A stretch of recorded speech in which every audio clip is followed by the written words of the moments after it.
পাইথনের operator নিয়ে আলোচনা করব। তার আগে যদি বলা হয় যে অপারেটর আমাদের কেন জানা দরকার, যেমন ধরেন একটা ব্যাংকিং সফটওয়্যারের কথা যদি চিন্তা করি, সেখানে এমন হতে পারে যে একজন লোন গ্রহীতা সে আসলে কত টাকা এ পর্যন্ত কিস্তি দিছে, তাহলে তার প্রত্যেকটা কিস্তির যোগ করে আমি বলতে পারি যে সে কত টাকা কিস্তি দিছে।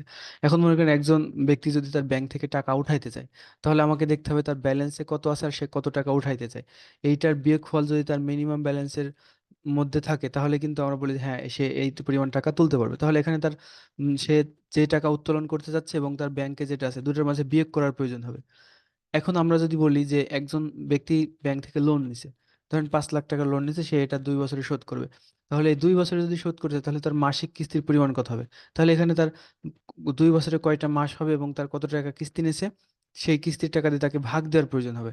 এইরকম বিভিন্ন কাজে আমরা যখন কোনো সফটওয়্যার ডেভেলপ করব, তো এখানে বিভিন্ন কাজে আমার এই অপারেটরের প্রয়োজন হবে। এখানে এরকম হতে পারে যে দুটো ভ্যালুর মাঝে তুলনা করার প্রয়োজন হতে পারে।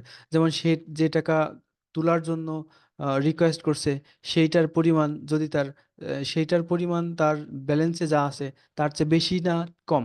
যদি বেশি হয় তাহলে তো সে এটা তুলতে পারবে না। যার কারণে আমার তার দুটো ভ্যালুর মধ্যে তুলনা করার প্রয়োজন হতে পারে।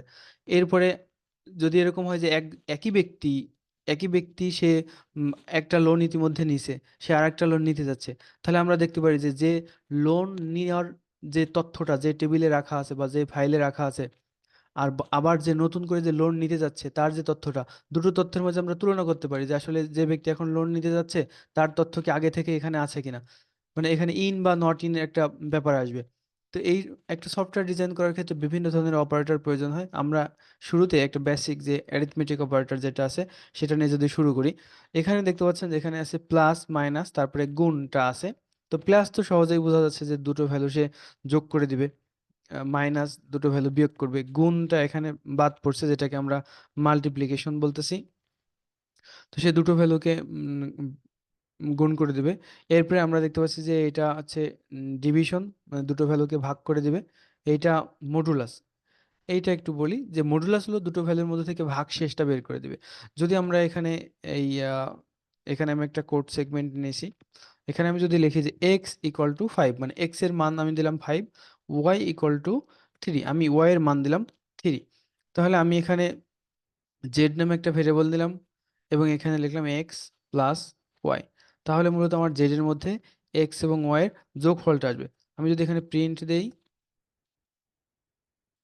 জেড উল্লেখ করি, যদি আমি কোডটা রান করি, তাহলে কিন্তু আমার এখানে জেড এর ভিতরে এক্স এবং ওয়াই এর যে যোগফল, মানে 5 আর 3 8 কিন্তু আমার আউটপুটে দেখা যাবে। আমরা দেখতে পেলাম 5 আর 3 8 এর যোগফলটা 5 আর 3 যোগ করে 8 হয়েছে। আমি যদি এটা বিয়োগ দিই, তাহলে আমরা আউটপুটে 2 দেখতে পাবো। আমি যদি এটা দুটোর মাঝে গুণ করি, গুণের চিহ্নটা এরকম, যেটাকে ইংরেজিতে মাল্টিপ্লিকেশন বলতেছে, এই যে স্টারের মতো। আমি যদি গুণ দেই, তাহলে দুটো সংখ্যার মধ্যে 5 আর 3 এর গুণ করে যেটা হয় যে 15 পাওয়া যাবে। এখন আমি যদি এটা ভাগ দেই, এই যে এই সিম্বলটা হচ্ছে ভাগের সিম্বল। আমি যদি এক্স এবং ওয়াইকে ভাগ দেই, তাহলে কত আসে দেখেন, 1.66। এক্স আর এবং ওয়াই ভাগ দিলে আমরা পাচ্ছি 1.66। তাহলে এখন মডুলাসটা কি করছে? মডুলাসটা হলো দুটো সংখ্যা ভাগ করলে যে ভাগ শেষ থাকে সেটা বের করে দেয়। 5 রে 3 দিয়ে ভাগ দিলে ভাগ শেষ কত হবে সেটা বের করে দেবে। আমি যদি এখানে মডুলাস দেই, দিয়ে প্রোগ্রামটা রান করি, হ্যাঁ, 5 আর 3 ভাগ করলে ভাগশেষ থাকে 2, তার কারণ 3 5-এর ভিতরে একবার যায় আর 2 অবশিষ্ট থাকে। এই সেই অবশিষ্টটা বের করে দিবে আমার মডুলাস অপারেটর দ্বারা। আচ্ছা, এরপরে মাল্টিপ্লিকেশন, এটা তো আমরা কথা বলছি। এখানে বাকি রয়েছে আরেকটা, এটাকে বলছে ইন্টিজার ডিভিশন। এই ডিভিশনের একটা পার্থক্য আছে, সেটা হলো যে আমরা দেখেন প্রথম যখন ডিভিশন করছিলাম এখানে আমাদের আউটপুটটা কেমন আসছে। আমাদের আউটপুটটা আসছে 1.66, মানে দশমিকের পরে কিছু সংখ্যা আসছে। কিন্তু আমরা যখন ইন্টিজার ডিভিশন করবো, মানে এই ইন্টিজার ডিভিশন করব, তখন আমার এই দশমিকের পরের অংশগুলো আর আসবে না। তাহলে আমি যদি এটা দেই, রান করি, দেখেন আমার কিন্তু এখন 1 আসছে। কেন 1 আসছে?